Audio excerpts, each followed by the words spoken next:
ගරු මූලාසනාරූඪ මන්ත්‍රීතුමනි අද මේ අමාත්‍යංශ දෙකේ වැය ශීර්ෂයේ ගැන සාකච්ඡා කරද්දී විශේෂයෙන්ම අද උදෑසන සිට ගත්තත් පසුගිය 18 වෙනිදා සිට මේ අයවැය විවාදයේ පැවැත්වෙනවා. ඒ දින කීපය තුලම ගත්තත් දැන් මේ විපක්ෂයේ දිගින් දිගටම මේ වැටුප් ගැන විවිධ බොරු කියමින් තිබෙනවා. විපක්ෂය එක්ක මේ වැටුප් වැඩිවීම එවන තමයි වැටුප් හදන විදිය ගැන උන්ට අවබෝධයක් නැහැ. නිසා අපේ ලක්ෂණ නිපුණාරච්චි මන්ත්‍රීතුමත් කිව්වා වගේ මේක පහේ පන්තියේ පොඩි දරුවෙකුටත් තේරෙනවා. තේරෙන්නේ නැත්නම් පහේ දරුවෙක්ගෙන් ඉගෙන ගන්න. එහෙම නැත්නම් ගරු මූලාසනාරූඪ මන්ත්‍රීතුමනි ඔය කමිටි රූම් 1 එකවත් එක දවසක හදලා දෙන්න මම ඒගොල්ලන්ට මේක පැහැදිලි කරලා දෙන්නම් මේ බොරුව තවත් කියන්න එපා. මොකද ඕගොල්ලෝ මේ බොරුව කොච්චර කිව්වත් මේ රටේ වැඩ කරන ජනතාව මේක පිළිගන්නේ නැහැ. මේ රටේ වැඩ කරන ජනතාව දැන් මේක ඇත්ත තේරුම් අරගෙන තිබෙනවා. එක මහත්තයෙක් කිව්වා මට මතකයි එහා පැත්තේ එක മന്ത്രിවරයෙක් 2016 වැටුප් වැඩි කරාලු දෙගුණකින් 2016 කොහොමද වැටුප් වැඩි කරේ 11730යි 2016 ආවම වැටුප රාජ්‍ය සේවයේ එල්ලලා තිබුණා 12500ක් ඒක අධියර පහකින් 2020 වෙනකොට 24250 දක්වා අධියර පහකින් මූලික වැටුපට එකතු කරා අවසානයේ ගණන් හැදුවම රුපියල් 20යි වැටුප වැඩි වුණේ හැබැයි ඕගොල්ලොම කියනකොට WNOP කපුවම ඒ 20ක් නැහැ ඕක තමයි එදා වෙච්ච දේ. එදා තමයි ඇත්ත ගත්තොත් මේ රටේ වැඩ කරන ජනතාව රටේ කෙසේ වෙතත් එදත් අපි වෘත්තීය සමිති විදියට සටන් කළා අපිට අවශ්‍ය වෙන්නේ මූලික වැටුප් වැඩි කිරීමක් බේසික් එක වැඩි කරන එක. එල්ලලා තිබුණ දීමනා වැටුපට එකතු කරන්න කියලා. අද මොකද වෙලා තියෙන්නේ? අද 24250 අවම වැටුප රුපියල් 40000 දක්වා වැඩි වෙලා තිබෙනවා. මා එකින් එක කියන්නේ නැහැ. අපි മന്ത്രിවරු ගණනාවක් ඒ වගේ අපේ අමාත්‍ය නලින්ද ජයති සහෝදරයා මේ හැමෝම අද දවස පුරාම මේ වැටුප් වැඩිවීම ගැන පැහැදිලි කරා. ඉතින් මේක තවත් නොතේරෙනවා නම් මට තේරෙන්නේ නැහැ මේගොල්ලන්ට මේක කොහොමද කියලා දෙන්නේ කියලා. හැබැයි අපි දන්නවා මේ වැටුප් වැඩිවීම කියලා කියන්නේ මේ රටේ රාජ්‍ය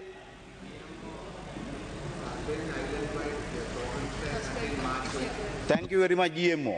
අන්න GMO එක සස්පෙන්ඩ් කරලා දෙනවා මං හිතන්නේ අද උදේ කීප එක තේරුම් ගන්න වෙන්නේ නැති වැටුප් වැඩිවීම ගැන. GMO අතේ ඩිස්කස් කරමු. GM එකත් එක්ක අද ඩිස්කස් කරාට පස්සේ බොහොම ස්තුතියි. අපි ස්තුතිවන්ත වෙනවා.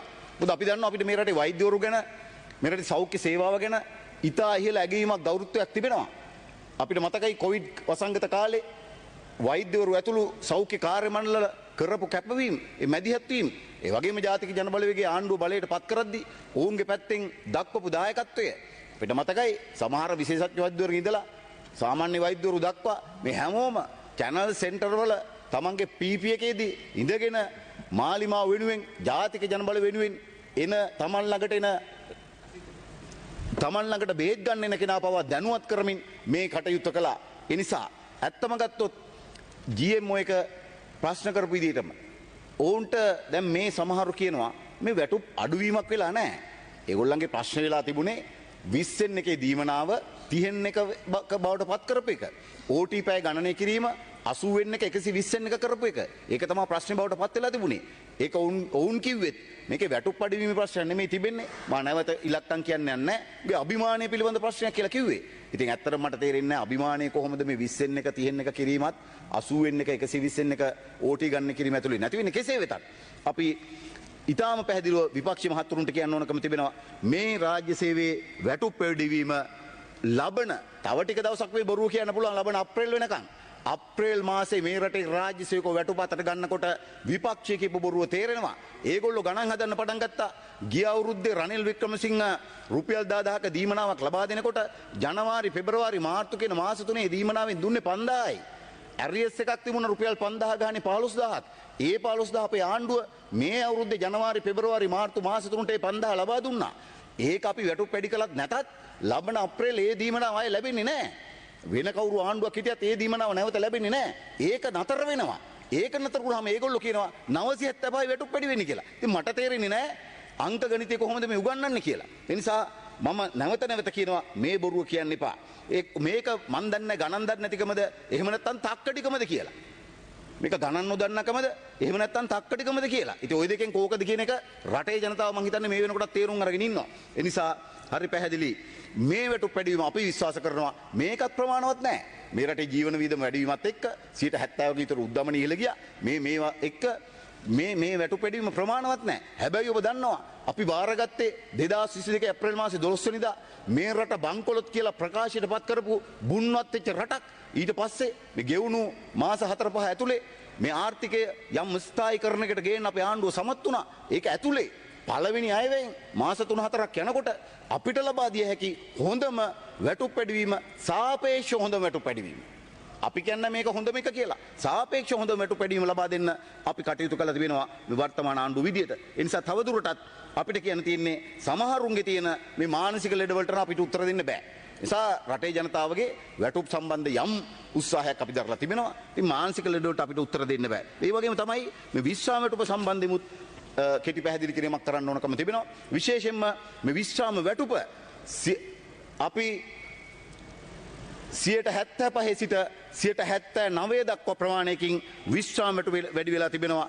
මාසතුව තිබෙනවා. ඊට අදාළ චාර්ට් එකක් අවශ්‍ය නම් ඒක දැන් මේ වෙලාවනේ කියවන්න කාලයත් එක්ක නිසා මම ලෑස්ති මේ චාර්ට් එක සභාගත කරන්න විශේෂ මත දවසේ මේක මට හදලා එවපු අනුරාධපුර අපේ විශ්‍රාමික විදුහල්පතිවරයෙක් වෙච්ච අන්බු ජවහර්ෂ සහෝදරයාට මගේ ගෞරවය මේ වෙලාවේ පුද කරනවා. ඒකෙන් මම මේක සභාගත කරනවා විපක්ෂයේ හැමෝගෙම දැන ගැනීම සඳහා ආණ්ඩු පක්ෂය නම් දන්නවා විපක්ෂය දැන ගැනීම සඳහා මම මේක සභාගත කරනවා.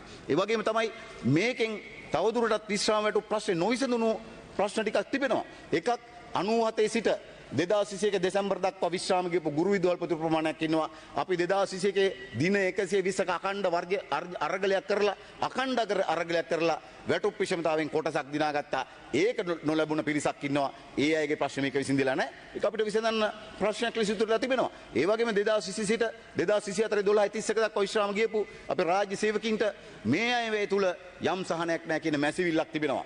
අපිට දිනපතා වුන් කතා කරනවා, ලියුම් එවනවා, මැසේජ් කරනවා. ඔව් අපිට ඒ ගැන අවබෝධයක් තිබෙනවා. වැඩ කරන ජනතාව නියෝජනය කරන ආණ්ඩුවක් විදියට ඒ වෘත්තීය සමිති නායක විදියට අපිට ඒ ගැන අදහසක් තිබෙනවා.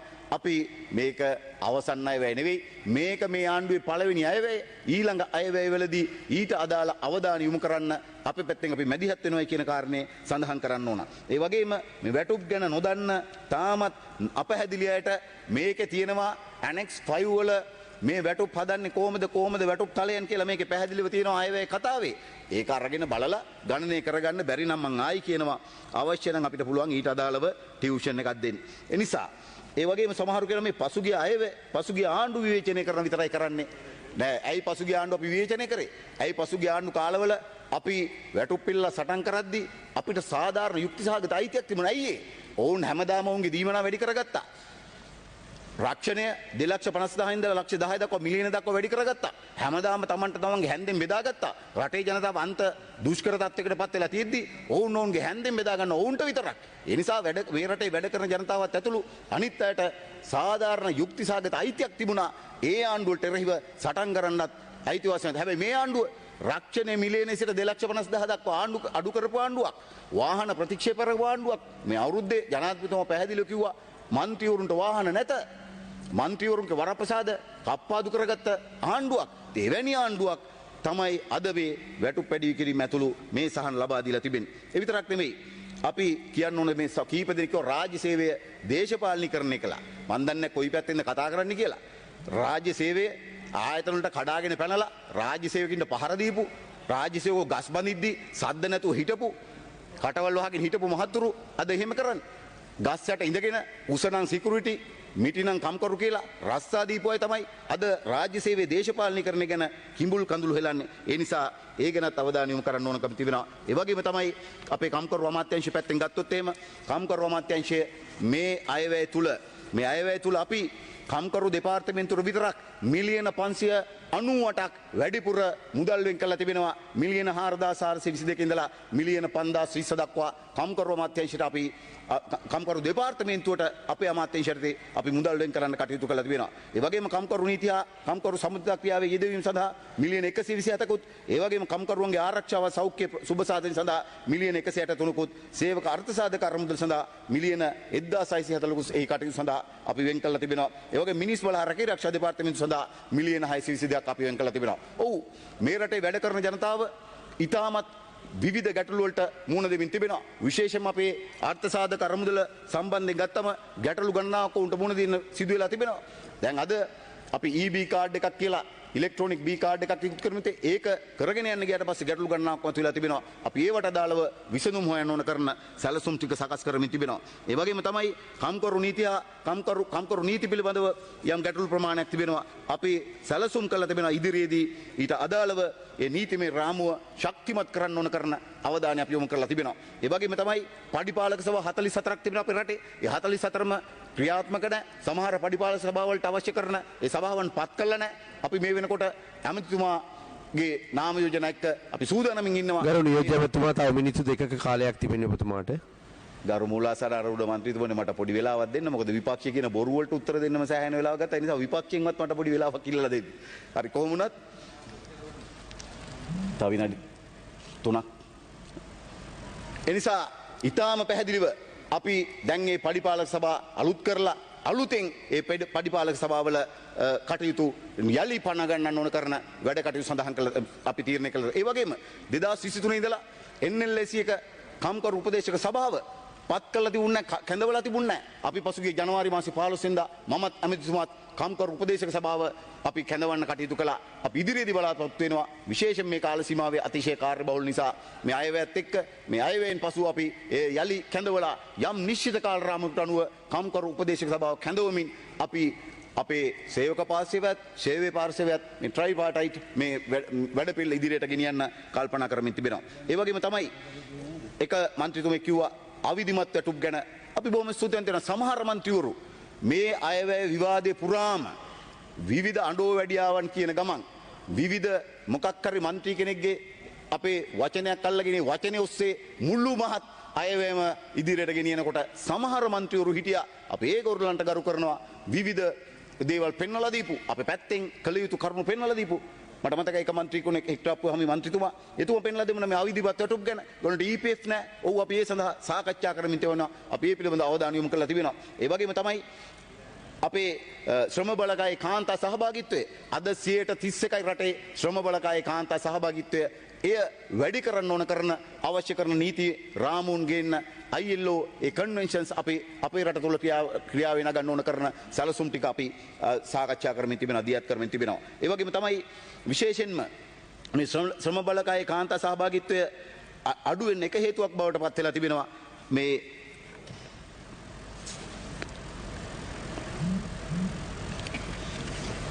මාතෘ ප්‍රතිලාභ මේ කාන්තා සහභාගීත්වය අඩු වෙන්න එක හේතුවක් බවට පත් වෙලා තියෙනවා. මේ මැටර්නිටි ප්‍රොටෙක්ෂන් කන්වෙන්ෂන් එක පිළිබඳව එය අපේ රට තුළට අනුගත නොවීම. ඒ නිසා අපි මේ පිළිබඳව සාකච්ඡා කරමින් තිබෙනවා. ඉදිරියේදී අවශ්‍ය කරන නීතිමය රාමුව ක්‍රියාත්මක කරන්න අපි බලාපොරොත්තු වෙනවා. ඒ වගේම මේ ළමා ශ්‍රමය රටින් තුරන් කළ යුතු තිබෙනවා. ළමා ශ්‍රමය රටින් තුරන් කිරීම සඳහා අවශ්‍ය කරන අවධානය අපේ පැත්තෙන් අපි යොමු කරලා තිබෙනවා. ඒ වගේම තමයි EPF එකේ ප්‍රතිලාභ ලබද්දී 30ක් ගන්න පුළුවන්කම වෙනවා. ඒ 30 අරගෙන නැවත 30ක් ගන්න නම් වසර 10ක කාලයක් ගත වෙන්න ඕන. ඒ විතරක් නෙමෙයි විවිධ කොන්දේසි දාලා තිබෙනවා. සමහරට මේ කොන්දේසි නිසාම විවිධ කූට ලේඛන හදන්න අපේ රටේ මේ වැඩ කරන පන්ති EPF එක හිමිය අය කටයුතු කරමින් තිබෙනවා. ඒ පිළිබඳව අපි අවධානය යොමු කරලා තිබෙනවා. මේ කූට ලේඛන හදලා ඒව ගන්න තව අමතර මුදලක් ඔවුන්ට වෙන් කරන්න සිද්ධ වෙලා තිබෙනවා. ඒ නිසා මේ වසර 10 ඊට වඩා අඩු කරන්න වසර 5ක් දක්වා අඩු කරන්න කියලා විවිධ විදිහට සේවකයන් අපේ පැත්තෙන් ඉල්ලීම් කරලා තිබුණා. අපි අපේ කම්කරු අමාත්‍යාංශයේ ලේකම්තුමා ඒ වගේම කම්කරු කොමසාරි ජෙනරාල්තුමා ඇතුළු මේ නිලධාරීන් සමග සාකච්ඡා කරමින් තියෙන අපිට පුළුවන්කම තිබෙනවාද එය අඩු කිරීම සඳහා 50 සංශෝධනයකට යන්න. මේ විදිහට කම්කරු අමාත්‍යාංශ විදිහට අපි මේ රටේ විශේෂ ඊට අමතරව ගත්තොත් අපේ වැඩබිමේ ආරක්ෂාව සහ ඒ වගේම සෞඛ්‍ය පිළිබඳව විවිධ ගැටලු මතුවලා තිබෙනවා. අද අපි පහුගිය දවස්වල නර්ඩ් ආයතනය තුල ඒකල අපි වැඩමුළුවක් දියත් කළා. වැඩබිමේ ආරක්ෂාව සෞඛ්‍යයත් කොහොමද රැකගන්නේ කියන එක සම්බන්ධයෙන් සමහර මේ වෘත්තීයමය ලෙස හැදෙන විවිධ ලෙඩ රෝග තිබෙනවා. ඒව පිළිබඳව අපි අවධානය යොමු කළා. අපි බලාපොරොත්තු වෙනවා දීප්තියාප්තව ඒ පිළිබඳව අපේ රටේ වැඩ කරන ජනතාව දැනුවත් කරමින් ඔවුන් කොහොමද වැඩබිම තුල ආරක්ෂා වෙන්නේ, ඒ වගේම ඔවුන් කරන රැකියාව නිසාම වෘත්තිමය ලෙස හැදෙන ලෙඩ රෝග වලින් මිදෙන්නේ කොහොමද, වැළකෙන්නේ කොහොමද පිළිබඳව අපි වැඩමුළු දියත් කරන්න ඉදිරියේදී බලාපොරොත්තු වෙනවා. ඒ නිසා කම්කරු අමාත්‍යාංශයේ ලෙස අපේ අමාත්‍යංශයට සතු මේ ආයතන 6ක් තිබෙනවා. මේ ආයතන 6ම පදනම් කරගෙන අපි ඉදිරියේදී වෙලාව අවසන් ගරුණීය ජයමතුමා වෙලාව අවසන්. අපි ඉදිරියේදී මේ ආයතන වඩාත් හොඳ සුමටව මෙහෙයවමින් ඉදිරියට ගෙනියන්න බලාපොරොත්තු වෙනවා. ඒ නිසා මේ කම්කරු අමාත්‍යාංශය සහ රාජ්‍ය පරිපාලන අමාත්‍යාංශයේ අද දවසේ මේ විවාදයේ තුල අපි විපක්ෂ පැත්තෙන් මම කලින් කිව්වා වගේ සඳහන් කරපු ඒ සාධන යෝජනා අගය කරන අතරෙම අපි